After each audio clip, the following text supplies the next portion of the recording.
The presenting sponsor of Upmarket is Aereo, the best place to grow and manage your real estate media business online at aereo.com. That's ARYEO.com.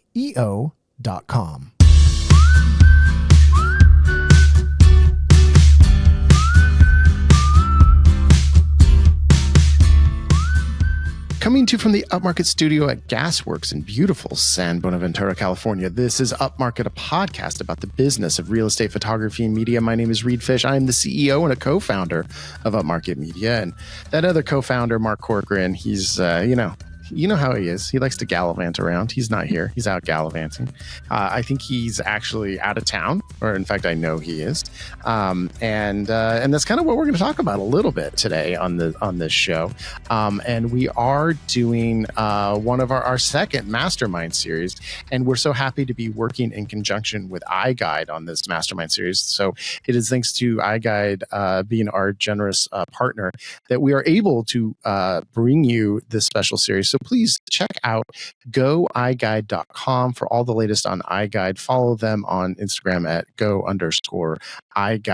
Thank you, iGuide, for your support and helping these great conversations happen for our listeners. And so we are here with our mastermind crew. We've got Kelly Clark of Local Flavor Films in Atlanta, Georgia. Kelly, hello. Hi. And Jenn Lueck of Jenn Lueck. What was it? Jenn Lueck Photography? Jenn Lueck Photo. Yeah, Jenn I know. Lueck Photo. I need to rebrand at some point. In Prescott, Arizona. All right. We're going to walk you through this mastermind series. We're going to walk you on a whole rebrand. I think that's maybe what that should be like our next task.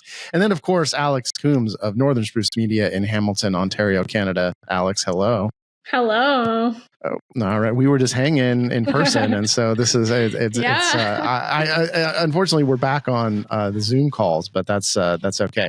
So quickly, I think what we want to do is kind of check in how stuff is going this summer. We're recording this very late July 2025. So can we just, maybe like a 1 or 2 minute snapshot of where we are in our businesses, how the market's doing? Because I think it is it's a little volatile. So Kelly, can we start with you? How is it out in Georgia? Sure. We have definitely noticed a slowdown in July, slower than last July. So that was kind of a surprise because we'd been so busy. Definitely a lot more inventory coming on the market. The houses are sitting for longer. The realtors are kind of lamenting to us about that. But, this last week picked up again, but we had like a 2 or 3 week major lull, and we didn't know if it was vacations or what was going on. But the consensus for the realtors is that it's just kind of slowed down right now. Mm-hmm. We have been getting more like commercial type opportunities coming in, which has been good. We had a custom home builder come to us and ask us to capture all the content for his website, which is like a full 3-day project with families, lifestyle videos, the testimonial video from clients. So that's going to be a really big project for us. So thankfully we're getting that type of work to supplement, because definitely the shoots are down. But the quality of shoots is kind of going up. The more luxury type stuff has kind of seen an uptick for us in lifestyle. Are you seeing like the average value of the shoots going up? I mean, because I think sometimes when the market's tougher, people want to spend more on marketing. Are you seeing that, or just kind of same? Somewhat, yeah. Our lifestyle shoots have been doing really well. Just putting all those pieces together, just for the luxury listings, we have seen an uptick there. As far as like our normal day-to-day realtors that usually get like photo drone, they tend to get the same stuff. I haven't seen like a major uptick in that, because really with us, like if you go from doing a reel and drone and photo to the video package, it's a pretty big jump. So we haven't seen a ton of that. They're just getting more creative with social media reels, just trying to be super present on social. And we've noticed they're doing a lot of these agent caravans here where they'll have like 7 open houses in the same neighborhood. So we've been kind of injecting ourselves into those. Like if we know that they're coming up, we'll ask if they want us to shoot a reel, and then that always does well for drumming up some business, so that we'll shoot a reel and then collab with everybody that came through the open house, and then we're on their radar. So nice. Oh, that's smart. Yeah, because we have caravan every week here. So that's kind of how people, that's the realtors see the new, so each city has a different day. And so, in Ventura, it's on Thursdays, Ojai is Friday. So yeah, all the new listings are open and people caravan around. And so, and often we'll do like a meeting at a little sandwich shop right before. So yeah, we try to do that and be in front of people. No, that's great though. Doing a reel at the caravan and then tagging, that's a great tidbit. There we go. Learning stuff already here. Here we go. Jenn, how's it in Prescott, Arizona? We are pretty consistent with last year as far as number of shoots we've done, but it has slowed down from May and June a little bit. Definitely seen that. And then our data is a little bit skewed because I'm still pretty actively shooting. I do a lot of the shoots, and I took a 2-week vacation. So number of shoots is definitely down, I think in part due to the fact that I was gone, but also our market is just a little bit slower right now. Same thing. It's just less hitting the market here and staying on market a little longer. And your business is kind of new enough. You don't have you can't look back 2 years ago or 3 years ago, kind of what you were doing. Right. And so, I mean, I can look at what I was doing while I was working for another company, but I didn't have their overall stats. So I can kind of look at how busy I was. And then the other thing that's changed for me this year compared to last year is that now I have myself and 2 photographers. So it does also feel like it's a slower, but in part because we're not as overwhelmed. We're not doing as many shoots. And so in some ways we have room to breathe and focus a little bit more. And so that's nice, but it gives you almost this false sense that we're not busy. And then I look at our numbers and I look at our gross and I'm like, oh no, we're doing okay. So it's different to get used to a team versus being on my own.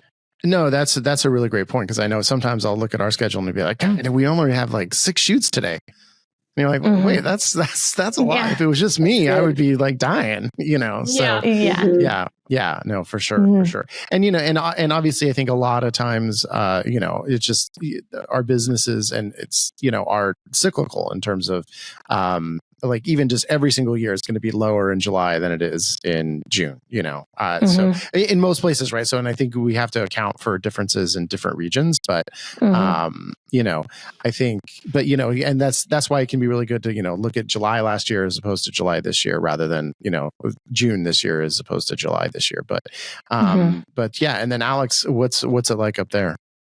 Oh God.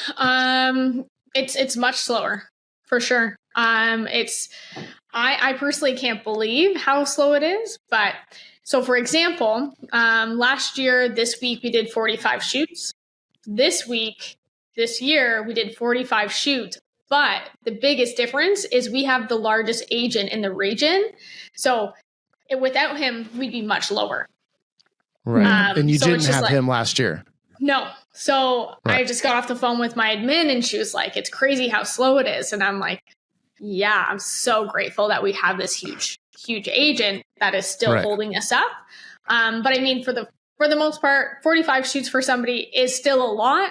For us, I was expecting in this time of July to be at least 60, 65, especially with that large client. But the fact that he's slower and everybody else is slower, it's crazy. I do believe right now it's a buyer's market. It's not a seller's market. So that's where real estate is crazy. You never know what you're going to get. It's like the Forrest Gump box of chocolates. Like you just don't know. You just don't know. And it's really hard to run a business with people and a team surrounding an unpredictable thing. Yeah. No, it is. Well, and the context again is that, you're of course of all of us, I think you probably have more employees than we all have combined. And so it's like that, I mean, that's got to be stressful at a certain point when it's that big. I mean, you have a lot of mouths to feed, right? And so it's like if you're, and your own, as well. So it's like you have to, how many months of like being below average does it take before you have to start letting people go? And I'm not hearing that from you right now, but I think as a worried business owner, you always kind of go there. You're right. Well, oh, what if this is the new normal? Like, oh, this doesn't work. Yeah, I think for me, it's don't stress after the first 2 weeks, don't stress. But if it gets to a month, start stressing because something's going on. But for me, like I've been through this lull before and I've learned from it where we were slow for a month. I had to let people go. But after learning, I was like, okay, time to create different verticals. So yeah, we have like so many different things that we do to still push us and we're okay. Right. So you've diversified your business to kind of counteract these lulls, right? So had to, yeah. Yeah. And so, and again, so you're doing more of the kind of general marketing for small businesses, right? Like doing like video work. And so, yeah. Yeah. So we do the content. Tied to real estate. Yeah. No, exactly. So like we have the whole creative team that's completely different and creating a huge amount of, not huge. I'm not like walking around with Rolex, but good enough money to sustain us. Yeah. Right. Well, but your employees are on two sides though. So there's the real estate employees and then there's the others. So if real estate still withers though, can you shift some of those to the other side, or is it just, you're going to have to let them go? I mean, we're talking months down the road, right?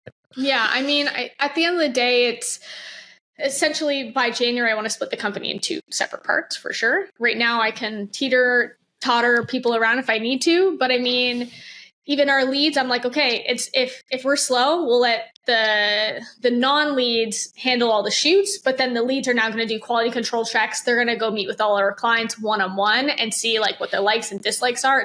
It's you got to take this time that you want to do those things and really utilize it. So right now, that's what our leads are doing next week. Oh yeah. See, that's really good. I think when we're slow, I'm just more like, well, yeah, we'll have some time to ourselves. And it's like, you really should, especially if you're paying people, you really should be having them do some, enhance your business during these slow times. Yeah. So for us out here, I think it's kind of the same. I think we've had a pretty decent year, but it has just felt slower all year. And 100%. Houses are just sitting on the market, and there are just, and especially, I think if there's something that's at a really, quote unquote affordable price point, that's going to go pretty quickly. But for us, there's a lot of the houses, if they're over $1 million, which is like kind of most houses at this point here, it's really, really tough. And so I don't think it's tipped over quite into buyer's market, but I think we're right there. And I've just been hearing from, just frustration on the realtors of just like, I just got to, close some deals. And I was looking at the overall numbers for the United States, and it was like, in June, like 16% of all accepted offers fell apart at a certain, all, deals were called off, which is, I think, much, much higher than normal. So I think we are faced with that. And so we'll have, Mark and I were just talking yesterday about how we're looking at our, just our schedule. And we look back over the last few weeks, and it's like, we tend to like be really busy Monday, Tuesday, Wednesday. And then like end of the week, every single week, it just kind of dies off.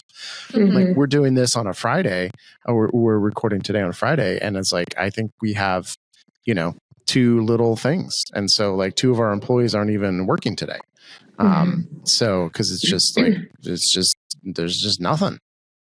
So yeah. So it's tough. Well, with these lulls, I think, and because it's, middle of summer here, one thing on everyone's mind is vacations, right? And so I did want to touch on that a little bit today, as I know we've all recently taken vacation. So I kind of wanted to go and talk about how we got our businesses to the point where we can do that and where we can actually have a vacation where we turn off. And I know, Alex, you were just out here in Ojai. I got to see you in person. We got to hang out, party a lot, actually. You were in Ojai for like 20 hours, but we made it work. And I noticed when you were here, you were not checking your phone every 2 seconds. No.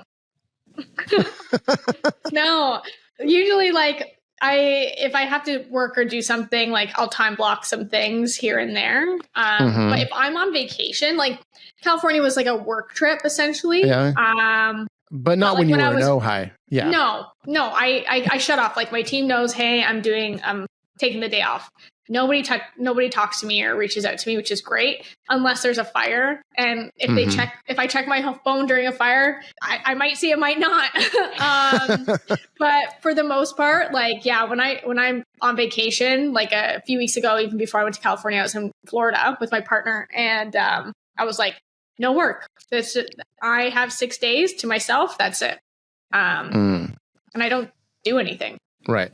Well, and did you used to have the vacations where you were constantly checking your phone, or have you kind of always set up your stuff to, because you seem very like focused and like you're gonna have all your shit dialed before you go.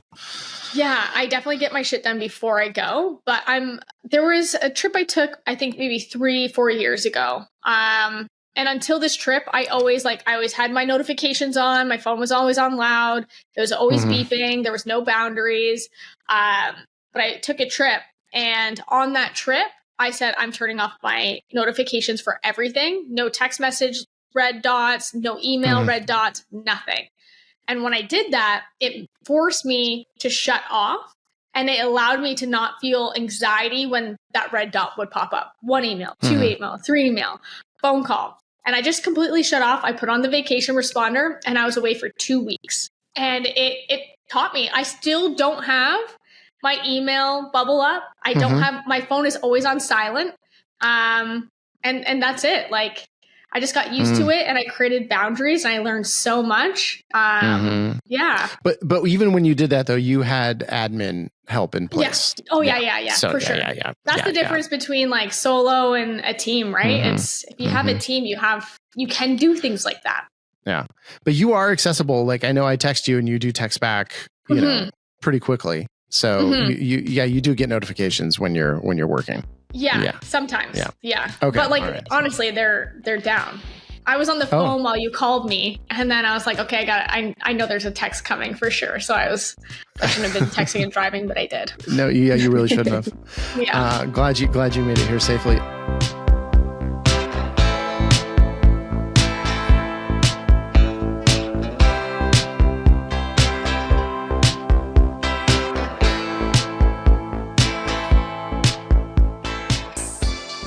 Alex, I feel like we actually have a lot of things in common, like strong eyebrows, like a sunny demeanor, a beautiful smile, and a deep, devoted love of Aereo.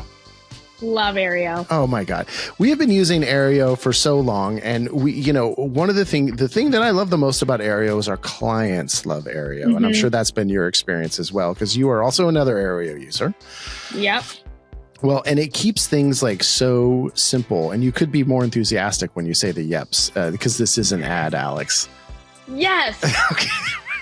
But the reason our clients love it, of course, is everything is in one place. They can order, they can download their stuff, they can pay for everything, they can schedule, they can, all the things that they need are right there. There's marketing materials built in.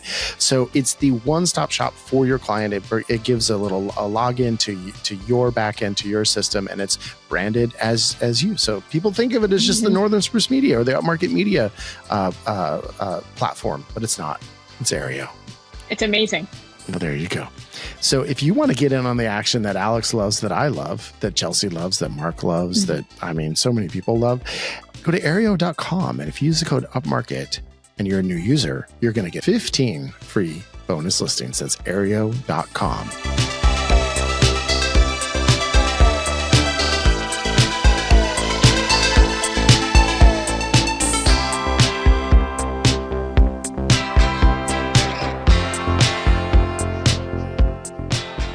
Alex, I know in America we're famous for our love of certain things, and notably our love for floor plans. And I know, I want to know, north of the border, are you like as floor plan crazy as we are down here? Absolutely, floor plans every day. Every day, like fucking all day. I mean, all day, every day. All day, every day. Weekends as well. I mean, who doesn't love a floor plan? And and the thing is, in Canada, you have the all dressed floor plans, right? Absolutely. Yeah. And all then, dressed. Yeah. And then, are you having on your floor plans, is it meters or is it feet or inches or whatever, square feet, or is it square meters? Square feet. Oh, okay. I thought Canada was the metric system. You know what? I have no idea. I just say square feet. I don't really look at the floor plans. I just know that I love them. It'll be like 1,200 square feet. Oh, all right. Perfect. Yeah, 5,000 square feet. Okay, perfect. That's great. Well, I think a 5,000 square meter house would be quite a large house. So I think you must be operating in feet. So and one of the best ways that I know to make a floor plan in square feet is Second Floor app. And I don't know, they might have meters. I don't know. We don't use metric system here, so I don't know. So Second Floor app, I mean, you can walk around with your phone and in 5 minutes make a floor plan in that house. And then it's going to be accurate and it's going to be instant. So it's instantly deliverable to your clients and you can upcharge them for that. Second Floor app, you know it, you love it, we know it, we love it. Secondfloorapp.com/upmarket. That's all spelled out, Second Floor app. You're going to get a free month of service if you go there. Go check out Second Floor app, and their delivery times are unparalleled. They are instant.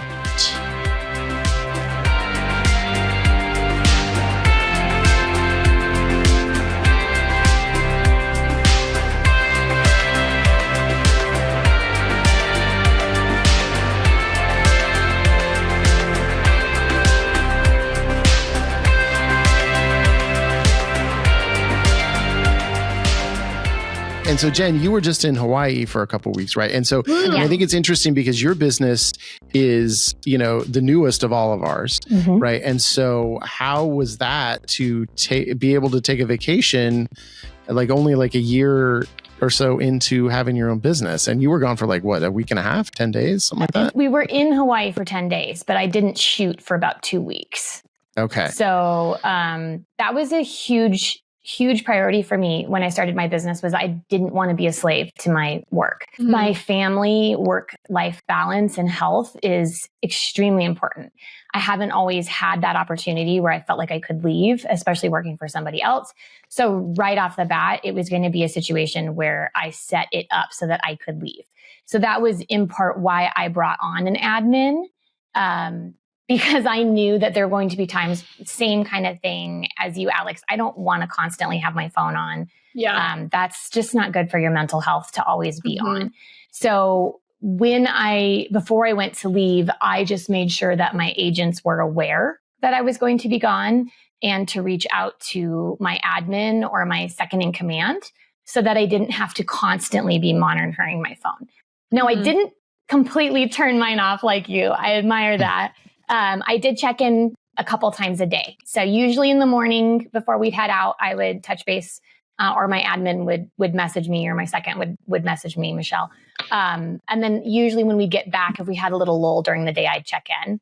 But for the most part, it wasn't anything, I didn't have any fires. There wasn't anything that was so pressing that I had to stop what I was doing, stop vacation mode, and hop on those.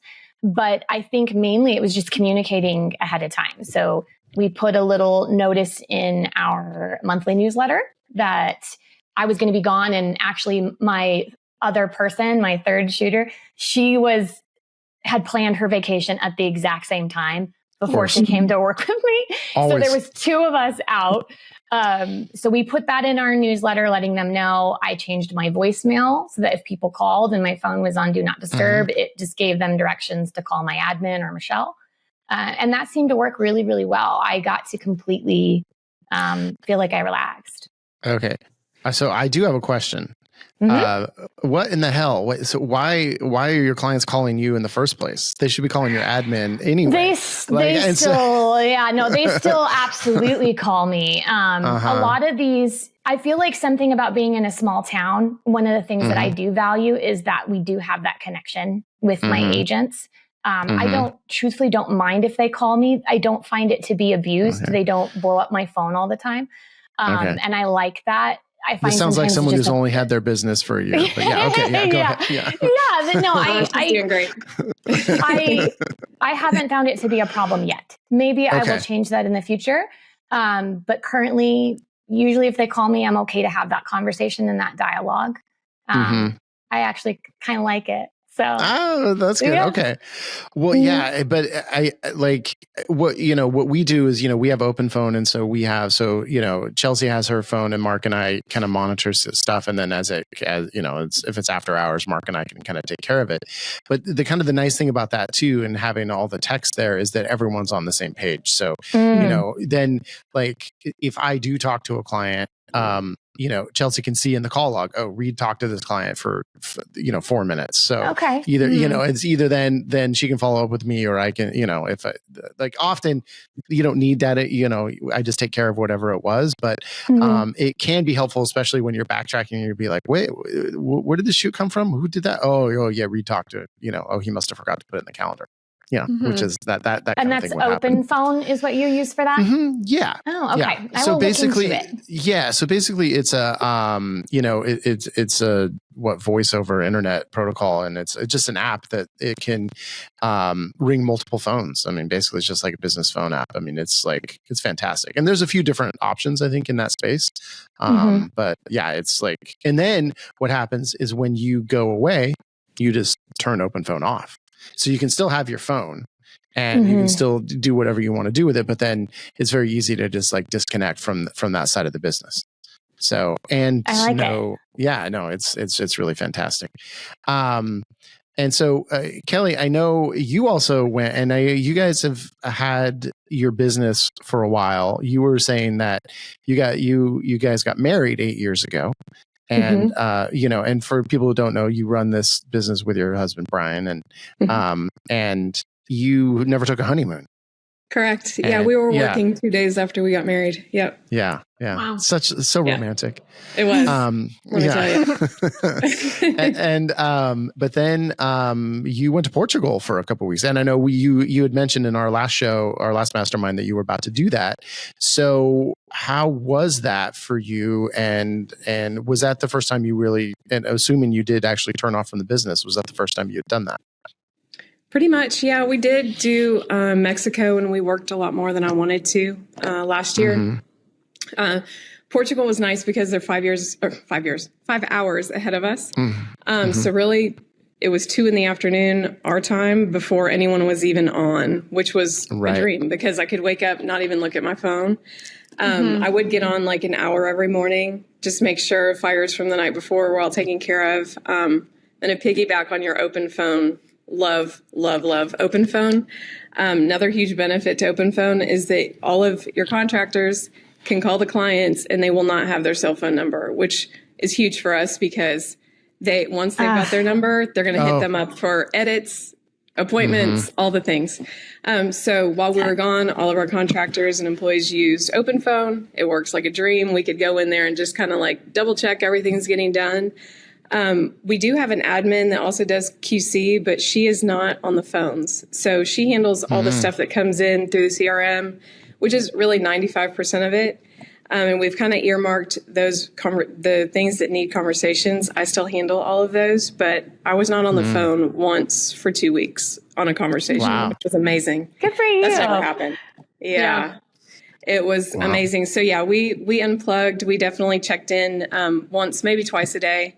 And shockingly, all of our contractors and employees became a lot less dependent on me to handle the fires. It was just like such a learning experience for all of us. And I had to give them attaboys and attagirls for all of that because I'm like, thank you for like using your problem solving skills because it allowed me to have a vacation.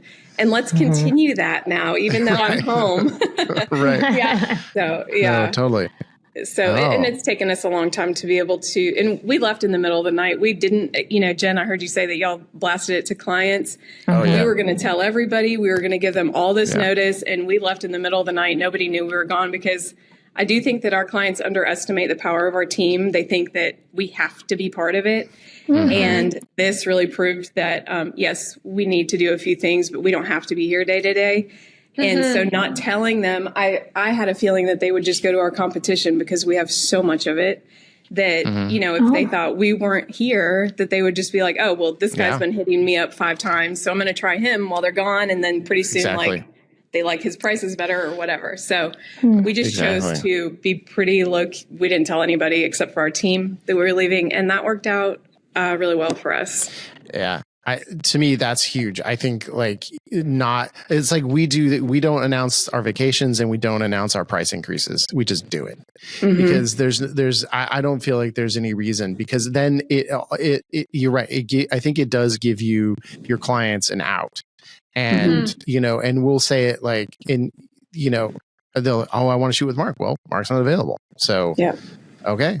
So you can shoot with, with our other shooters. But do you feel like when you have multiple or more, like for me, it's really myself, one other full-time person, and then my other girl was gone. I found I got an overwhelming amount of support about the fact that I was taking a vacation. Everybody was really encouraging for that, knowing that it was one of the first big vacations I've taken. And I didn't have anybody leave. I had a couple of people willing to wait. And I don't know if maybe we're just being a smaller team, and with being a little bit of a slower market, it wasn't so much of an issue. Sure. But that's an interesting, I guess I never thought about it from this perspective of what you're saying, as far as being worried about people going to somebody else. Or just like we've found it as a really good moment to train our clients and just like Kelly's saying, she trained her employees on problem solving. We're training our clients on not having Mark shoot or not having me shoot. Well, they're not available. So, you always get worried about and this is one of the big things as scaling our business, when we've had to tell clients, well, no, we're not available. And there's some who are just uncomfortable and they don't want to shoot with someone who's not Mark or not me. And so at a certain point, we have to take solace in the fact that, well, they're going to eventually use our shooters, because if we're not available to them, they can either have one of our shooters who's trained by Mark shoot for them, or they can go find someone else. And that person is also not Mark and has not been trained by Mark. Right. So it's like, those are the options. You can have Mark shoot, or someone who's trained by Mark, or not Mark. Which do you want? You know? And so, and ultimately, we usually get there. There's some who are still sticklers, but I also think Mark is a little bit, I'm kind of trying to get him to be a little meaner, but he's that, sweet New Zealand guy. And I'm just like, screw this person. They're not that good of a client. You don't need to go out and shoot that mobile home for them. You know what? I actually had something interesting happen this week, which is the opposite. So this week I got a call. She's a pretty well-known agent in my area. She does like 100 listings a year. She's so cool. And I've kind of always wanted to work with her. So she called my admin and she's like, listen, I need to speak to Alex. My admin's like, okay, this isn't her phone number, but here it is. So my admin's like, this is so-and-so, call her. She only wants to talk to you. So I give her a call and she's like already like so dramatic online, just extremely dramatic. And she's like, listen, my photographer's away for 2 weeks and like, this is your chance. So if you want to crush it, like this is the time. And I was like, okay, sounds good. And so like in that instance, her photographer left like referrals, like people that he trusts to shoot for him. And she was like, fuck that. Like, I'm going to go straight to Alex because I already know her quality of work. So she came to me and she's like, listen, honestly, I have 10 listings in the next 2 weeks while he's gone. Wow. Basically, I'm going to get her business at the end of the day. And she feels bad about that, but she's like, he takes more vacations than me. Like, he drives a nicer car than me. And I was like, damn. I was like, I'm doing something wrong now. Right. But yeah, I was like, okay, so it's kind of full circle of what we're talking about. But it does happen. Well, yeah. And I think that's a good lesson that's the thing for everyone who's listening, wherever you are in scaling your business, is like, yeah, that happens. And so therefore, I think doing what we're talking about of having a system in place where the benefit of scaling is that you're not that person. You don't have to refer out to other businesses, because that's of course what, I used to do 8 years ago, have like, I think I even gave a shoot to Mark, and like it was just like, well, hopefully they're not going to steal my business, or or the agent's going to move over. But when you have a team, that's when you are able to take a vacation and not lose clients. And so, and I think that is a very valid fear. I mean, Alex just poached that guy's client, or you didn't even poach. He was just they approached you. Yeah. Oh, just innocent little Alex over there. Yeah, of course. Yeah. Like I wasn't shooting the house or anything like that, but I went and I showed my face and like I made sure everything was going smoothly. And she was like, "Thank you so much for coming." Blah blah blah. Yeah. I was like, yeah. Of course. Well, and and it's similar for Mark and I. I mean, listeners of the show know our setup, and we have Chelsea, who's our admin, and then we have the benefit of having the two, the co-owners, the business partners. So usually we're not on vacation at the same time, and we've never actually, maybe we've had a day or two where we're both out. But usually, one of us will still be reachable. But I do feel like we definitely could be both of us for a day or two, phones off and, incommunicado, and it would totally be fine. But it is having those systems in place. It's having open phone. It's having the admin. I mean, that's kind of the basics of it. And then just having a staff that you trust to shoot. I mean, that's, obviously if you are going to go out of town, you need to have another shooter who can do it, unless, because I think for the most part, people are not going to be willing to wait for 2 weeks. Real estate moves so quickly. And I think, and Jenn, it does sound like, and I know the similar thing living in Ojai, it's like when you're in a small town, it can be a little bit, people maybe have a little more grace with it. But, and because things tend to move a little slower as well than in a big city, but, still, you can for sure lose clients.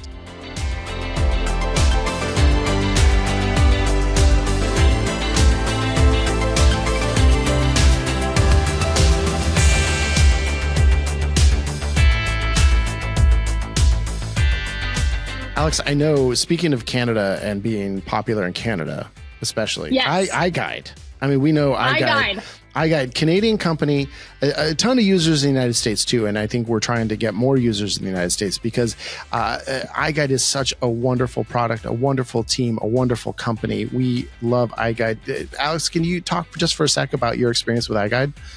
I love iGuide so much. All my clients love iGuide so much. The floor plans are extremely accurate. Everything's ready within 24 hours. The customer service is by far the best I've ever experienced in my life. Whoa. And every employee there is so fun, so nice, and so willing to help you. Like even Even Skylar? Everyone loves iGuide. Even Skylar? Skylar. Oh, even Skylar. Okay. Good on Skylar. Well, that is an endorsement. I feel like that is very genuine.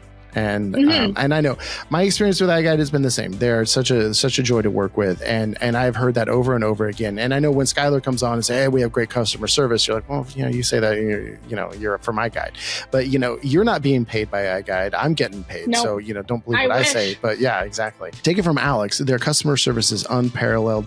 They have their new Planix Pro system. They have iGuide Instant. They have so many different offerings that they're doing, and I would ask you to go check it out. Go to goiGuide.com. Check out all that they have to offer. They got a lot of different, and it's a paper project. That was the thing I was going to say. They have a lot of different plans, but they don't have plans because it's pay for by project. So you're not out this big monthly fee like you are on some other 3D platforms. So I would heartily endorse checking out goiGuide.com.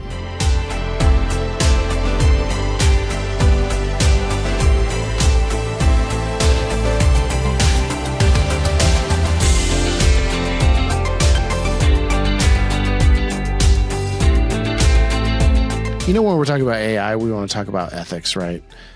I know of an ethical AI photo editing company. It's Fotello, Fotello.co. You can see their website. Fotello is ethically sourced AI editing. They have consistent, high-quality edits every single time. And even if the quality is not where you want it to be, they have human revisions available within 6 hours on request. and they have affordable pricing as low as $12 a listing.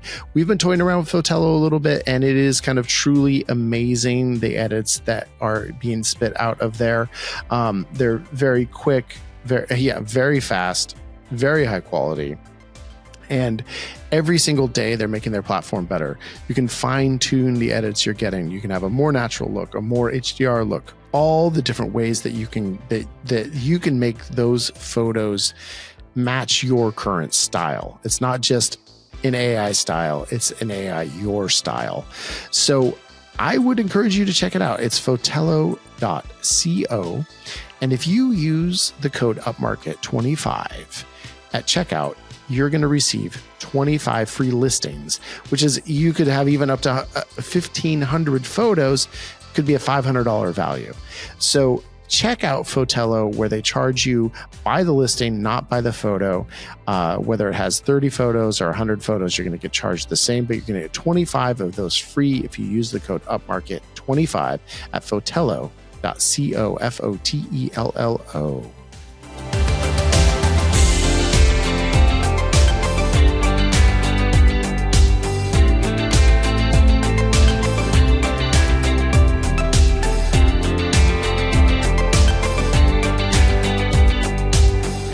So I guess, would you guys say, I mean, I think it's like admin is like the key, right? I mean, we need, but you need both. You need admin and shooters, but I think admin, I mean, would we agree is like the key?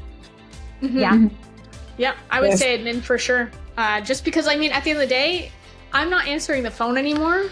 She's answering the phone. I'm not doing bookings. She's doing the bookings. So she is like, she's like the hawk. Like, she's overseeing everything. She can say, okay, I have shooters here. I have shooters here. Regardless, like, yeah, you need the training to make sure your shooters are like you or your leads. But I mean, whoever's going to coordinate it all, whoever's going to put out the fires when you're gone, it's the admin. What do you do when your admin's on vacation? Oh, my admin is sort of on vacation right now, actually. So funny you should mention that. Yeah. It is really interesting how much I've grown to really appreciate having an admin.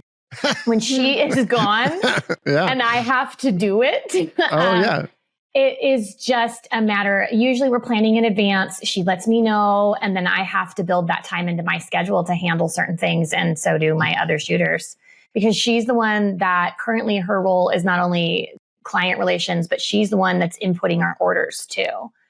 Because we're not a big enough scale that we need two different people for that yet. So when I have to do my own lot lines and that kind of thing, I hate it. That's the part I don't like. I love being in the field. I don't mind talking to people. I don't like the computer side of stuff. So when she's gone, we all just kind of come together to cover her role. But we're also small enough right now that we can. I don't know. What do you do when your business grows to a point where you can't? Yeah. I mean, well, that's the thing is Mark and I, it's the bane of our life. I mean, Chelsea just went to Italy for 2 weeks. And so it was just like, oh, okay. And Mark was gone for one of those weeks. And, you know, I know my life is really rough. And it just sucks. And I get, you just get pulled back in, and it's like, it gets to be stressful, and it's really good. I think it's really good for all of us to do admin sometimes, to remember what it's like, because I do think it's we take for granted how actually stressful it is when you're not doing it. And I know it really eats at you. And I think we're really having this moment right now where I think Chelsea is having some moments where, she's questioning things. And in fact, she's now only working 4 days a week, and because she just needed some more time to be with her family. And part of it was like, she's like, oh, at the end of the day, I'm just like stressed. And I, and I'm not as generous with my kid as I want to be. And so she's like, I really need to get my priorities in order. And we're like, yes, dumbass realtors stressing you out is not worth it. It is not worth it. And, and for us, when we go in there and we get stressed and we have to deal with the admin, I mean, we're presumably making more money than our admins do. And so it's still, and it bothers us so much. And it's like, oh man, it's like for less money, I wouldn't want to like how much could you pay me to do this, at a certain point. So, I don't know, Kelly, what about you? So you kind of have it set up that you're still kind of doing a fair amount of admin. That's kind of your role in the company. Mainly just the phone calls that can't be handled on text, which isn't much. It's really new clients, like talking them through our process. I really enjoy doing that side. Just so, I don't feel like anyone can speak to our business the way that we can. So sure. I do enjoy those conversations. I might have one or two a day. So everything else is handled by the admin, which is a major gift. But we do have kind of a backup. We've got like a social media admin, and he kind of handles a lot of our like music selection. We kind of have him tapped to do various things. So if she's out or overwhelmed, he's kind of cross-trained on a lot of the things that she does, including like QC, pin drops, lot lines, that kind of stuff that I do not want to have anything to do with. He can pick up if she happens to be out or, she's had like a family emergency that she wasn't as available. So I'll ask him to step in and he always does. So that's worked pretty well for us so far. Wow. Well, we're actually looking at hiring more admin help because I think this is, with Chelsea not wanting to work on Mondays and then actually ending her day at 4 instead of 5 p.m., which is often that window there of like is often a busy time. And it's also the time that's hardest for Mark and I because we, you're picking up kids and then you're getting set for dinner or after school stuff. And, and that's a hectic time for Chelsea too, so I totally get it. And so we're really looking at, what are our options to have more admin help. And I think we're right now exploring like VA help. We have a VA right now, but they're not customer facing, right? They're behind the scenes. And so I think we're looking, the thing with having the VAs and having a VA who can be client facing, we always get hung up on how is their English. And I think so we're really looking more for someone in Latin America who has who I don't mind if they have an accent. It's just like, can you, communicate clearly with the clients. And so we're really looking at that because we're not able to, Mark and I don't want to take on that extra admin. I mean, that's like 12 extra hours a week of, straight admin. And I think Mondays can also be kind of a heavy admin day because everything's coming in from the weekend. And, so we're really looking at that. And then hopefully when we do that, if we have a VA, what we're hoping to do is being able to actually give them more hours than we've been having Chelsea do. So instead of maybe covering that 4 to 5 slot, maybe they'll work 4 p.m. to 8 p.m. or to 7 p.m. each day. So that way it extends our admin day because one of the issues we have now, it's summertime. Our shoots are starting at 6 p.m. And one of the functions of our admin is our shooters like, hey, I'm running 5 minutes late, or hey, the where's the lockbox, or what's the code, or whatever, all those things that can arise when your shooters are out shooting. Now Mark and I have to be the ones who are looking at the, constant. I'm cooking dinner. I'm like, oh shit, they need the lockbox, and then I got to text the agent. I got to, it's really hectic. And so having someone who can cover through the time that we're finishing shooting, that would be huge. So we're kind of trying to. Could your shooters use open phone to contact the realtor directly? They could. We've chosen not to do that. We kind of keep the admin side and our shooter sides completely separate for whatever reason. I think, part of it is the admin stuff with I don't want to burden them with that. Right. And also just kind of keeping, and sometimes I think stuff comes up in open phone that I don't want our shooters to see. Not that I'm, not that I'm keeping secrets from them, but sometimes there might be feedback that's not great. And I want to show, and I want to be the one to communicate that to them. We've chosen not to do that. And I do think of, we use Aereo, and I do think in Aereo, there is a function where through the Aereo app, you can have your, shooters have them contact the agent directly saying, hey, I'm 10 minutes later or whatever. But we've just had this philosophy of like all communication from the agents to shooters get funneled through the admin. So that way we all have a record of it. So it's either in an email or we can see it in Slack or we can see it in OpenPhone so that Mark, Chelsea, and I all know what's going on. And then we communicate that to the shooter. In fact, we just had an instance a couple days ago where an agent called and said, hey, I need to, can you give me Marco's number? I need to talk to him about this shoot that happened a few weeks ago. And we're like, no. It's like, what's the issue? Oh no, I really, really, really, really need to talk to Marco. And Chelsea was like, okay, well, I'll have him call you.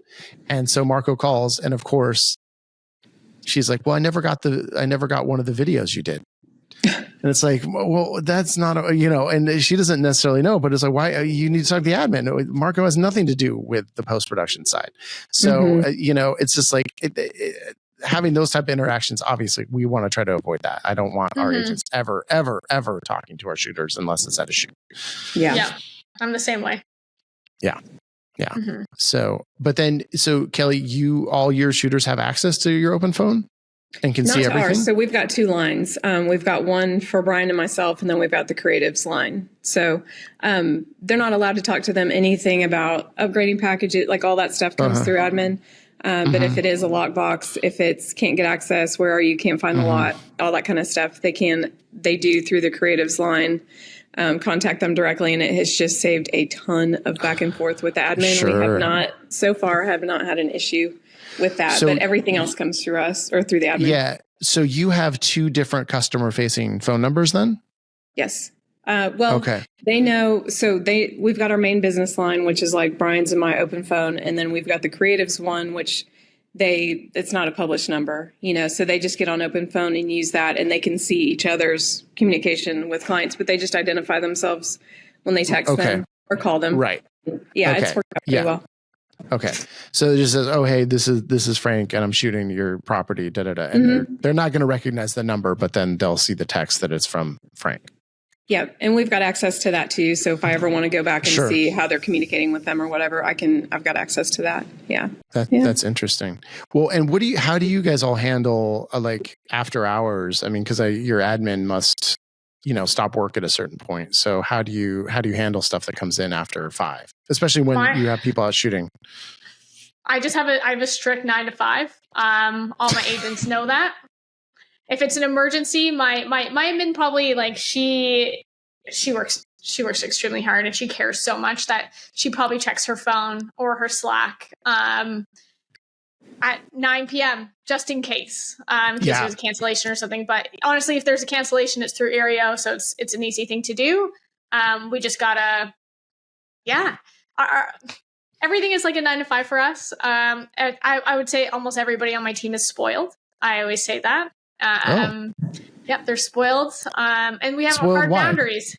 Just spoiled because there's a lot of other media companies out there that it's like you're shooting, you're editing, you're still doing the client care, all that kind of stuff. Or the admin is just like bombarded. It's like you read, I don't let my realtors know my photographer's phone number straight up. Like there's no need to call them, call the admin.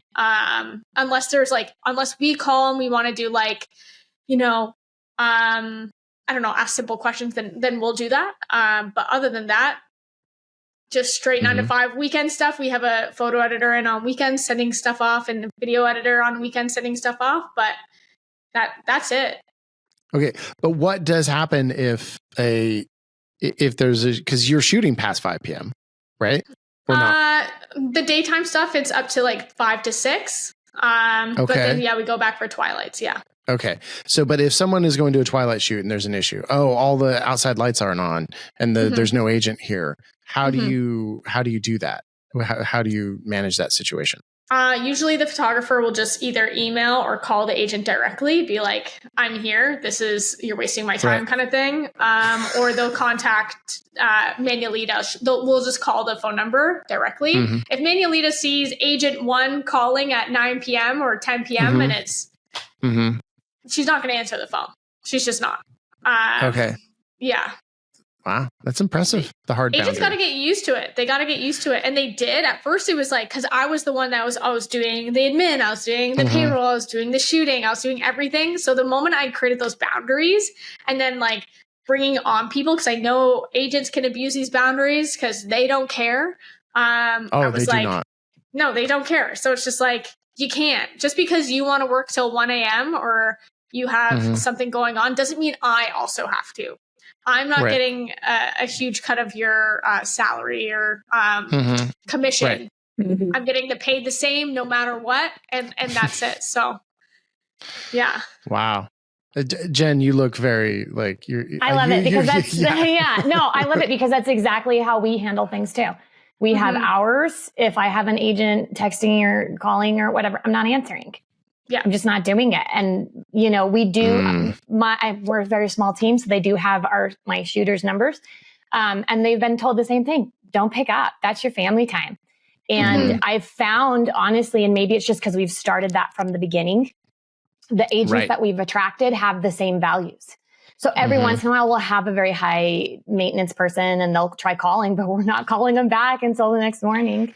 And same thing, I don't work on weekends. So my voicemail says, if you're calling on a weekend, this won't be returned until Monday. Yeah. Right. And that's just the way we do it because again, that balance and that work life and family time is a huge priority for me. And they know that. And so far, I mean, again, still new. I've had a couple instances in the last year where somebody was not respectful of that boundary. And I don't work with them anymore. And I'm okay with that. They have somebody that's a better fit for them. Awesome. Go use that other person. That's not how we do things. And so, How are your boundaries, Kelly? They were terrible for the first 8-9 years. Everybody had my cell phone number. Everybody texted me. I responded all hours. And really, Brian is the one that was like, there are no real estate emergencies. Like, we are not saving lives. We are not responsible to respond to them immediately. And so, you know, we got a CRM and like, some people still text my personal cell and I'll just have the admin, you know, respond directly from the CRM. Like I do not respond to anybody on my cell phone anymore. And it's helped, but it's been hard for me because I am a major people pleaser. And if it's a good client and they've got a big shoot and I don't want them to lose that spot because we've got online booking. And I'm like, well, if I don't respond and if I don't block it right now, they could lose that spot to somebody else that's on at 1 a.m. booking. And so it's been an adjustment for me, but I am working on it, and I'm more dedicated to boundaries now more than ever after our vacation because it was like I was a different person over there because I could breathe and I wasn't just constantly spinning all day, and so I'm dedicated. It's in progress still. I love it. That's so good for you though. Like it is a game changer. The moment you shut off and you create a boundary, you realize that the people that respect it are the ones you want. The people that choose not to, they're the clients that you don't want. Close that door, another one's going to open. Yeah. It's taken me a long time. Yeah. And I preach about that shit all the time, but I think Mark and I are not the best at it. And I think we are people pleasers. I think there's also that scarcity mentality that creeps in, right? It's like, you know, well, I can't, this is a big client. Well, like if we don't respond, maybe they're going to book with somebody else, or it's a new client. Maybe they're going to book with somebody else. And it's like, all right, but it's like, it's Sunday afternoon. I don't, you know, and then I find when I don't honor my own boundaries, then I kind of tailspin a little bit. And I've had these instances where like it has been the weekend, it has been a moment, and I've been frustrated that I am having to respond to something. And then my daughter needs my attention and I end up I'm short with her. No, just let me finish this, and then I can give you my full attention. And it's like, whoa, hold on here. You know, it's like the complete opposite of of how I want to be. And it's in those moments where I just get so frustrated with myself about not keeping to those boundaries. And, Mm-hmm. and you can tell myself a story. It's like, well, you're responding to this so the company can make money. So you have enough money to pay for this apartment, to pay for all the stuff that you want for your daughter. But it's like, I don't know. And it's like, I think what Alex just said resonated. It's that, you close that door on that person, that opens another door for somebody else, or whatever you said, Yeah. I do think that actually is true. But man, it's, it can be so hard to turn it off, especially, like Kelly having years and years of no boundaries. That transition period is hard. And so, I'm envious of Jenn. But get open phone. You can't have everyone having. I'm really excited about that. That I just made a note of it actually while we were talking. I'm exactly what I'm going to do. I'll send you a referral code. You get like $20 off or something. So yeah. Heck yeah. Yeah. So I think, and you've had the luxury kind of since you started your business on the later side, and you kind of knew the industry a little bit, and you kind of could see things. I think you had a leg up on knowing some of these things when you started. So I'm kind of envious of that. Yeah. Yeah. Major bonus. I'll take any leg up I can get, but it was very helpful. All right. Well, I think as we kind of wrap up here, just really quickly, how are we feeling about August is typically one of our slower months of the year, but how are we feeling about the fall? Do we have, have you been taking to kind of take it back to where the market is? Have you kind of heard, what's the temperature of your agents? I mean, how are people feeling like, the rest of this year is going to go? I'll be honest, every time I've asked an agent, in April, I was like, how's summer going to be? Summer's going to be crazy. It's going to be nuts. And I'm like, it's all bullshit. They don't know anything. So it's like, I'm like, oh my God, it's going to be, I tell my team it's going to be crazy. And look at us. It's not, it's okay. It's so manageable. So, I mean, at the end of the day, I don't even care to ask. I'll just take it as it comes, and whatever happens. All right, there you go. It's all bullshit. You never know what's going to happen. So with that being said, Kelly, what's your prediction for the future? I don't have one. I just know we are doing more marketing than we typically do, that we haven't had to do because we've been so inundated, like April, May, June, that suddenly we've had a lot of luck success with the I was talking about, the agent caravans, getting in front of people. Every time we're face to face with somebody, we even take our agents out, our top clients, sometimes for coffee, and just say hey, what's going on? And it might all be bullshit. I totally agree with you, Alex. They don't know either.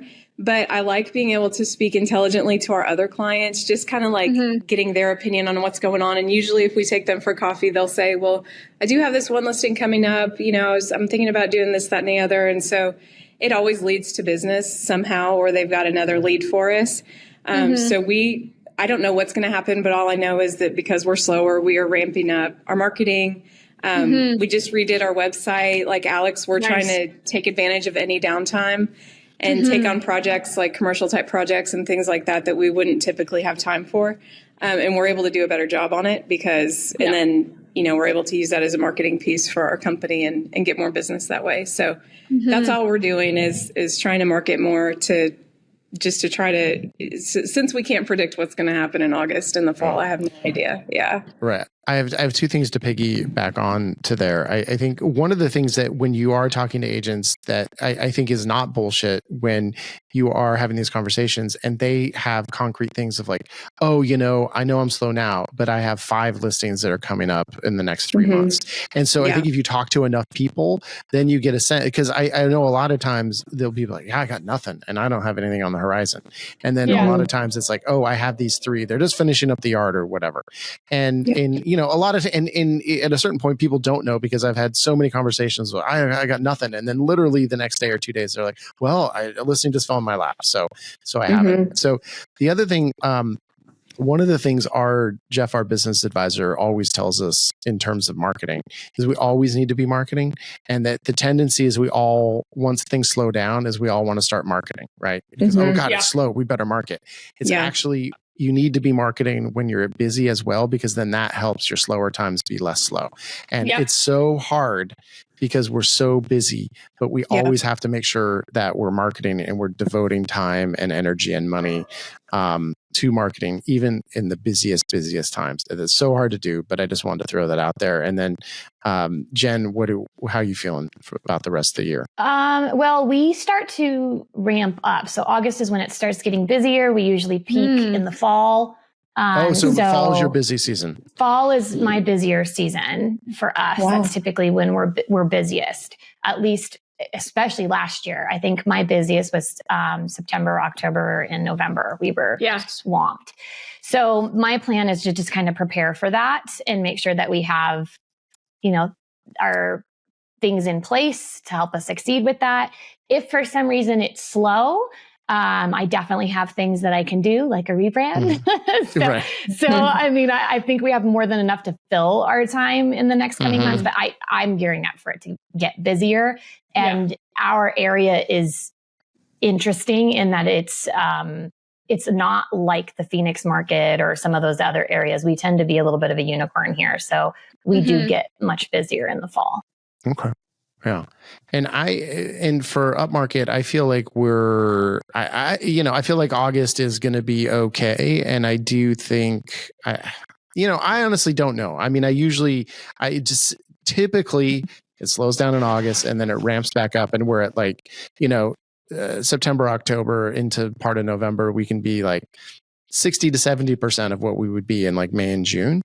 And this year, I don't know. I mean, it kind of wouldn't surprise me if we were busier than we were in May and June, and it wouldn't surprise me if we were kind of dead. It just depends if things are going to start selling or not. I guess. I mean, I don't know. It's just like because the thing we don't actually need stuff to sell necessarily. We just need listings to come on. I mean, that's how we make our money, obviously. So if listings don't eventually sell, they will stop coming on, I guess. But but I don't know. So I'll it's all bullshit. I have no idea. I guess I'll end with that. So, hey, Kelly, Jen, Alex, thank you once again. What a wonderful conversation. And so we will be back in around another month with another mastermind. So thank you, everybody, and thank you to our listeners and our sponsors. We wouldn't do it without all those people. Thanks, everyone. Thank you. Thank you.